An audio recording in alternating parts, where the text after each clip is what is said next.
And welcome back to Saturday Sports Special. Second innings now, and after withdrawing from the West Indies 2020 squad to India, Jamaican all-rounder Andre Russell says he's almost back to full fitness. Russell withdrew from the squad due to a knee injury and has since been at home having treatment.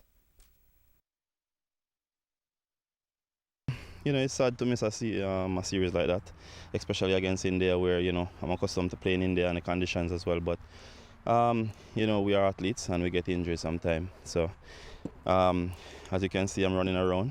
You know, I'm giving God thanks for that. You know, I'm not getting any pain, a little stiffness in the knee, but, you know, we have to play through pain sometime. But it's coming on good. I've been doing a lot of physio work every day, doing my rehab, pool work and stuff like that. So in another week and a half, I'll be good to go. Now, Russell says he's hoping to be fit enough for selection for the West Indies tour of Bangladesh and England, who will be visiting the Caribbean in early 2019. Yeah, and that's what I've been working so hard to get back to. You know, I have some franchise cricket here and there, but the World Cup is such a big thing. You know, trying to make sure that I do two physio sessions per day.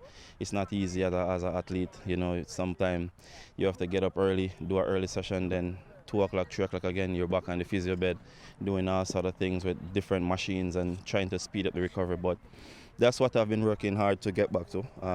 You know, the Bangladesh and the England series, to see where I'm at in terms of one-day internationals as well. So once I can complete those and, you know, stay fit and pain-free and, you know, injury-free, then I'll be looking forward for an excited World Cup.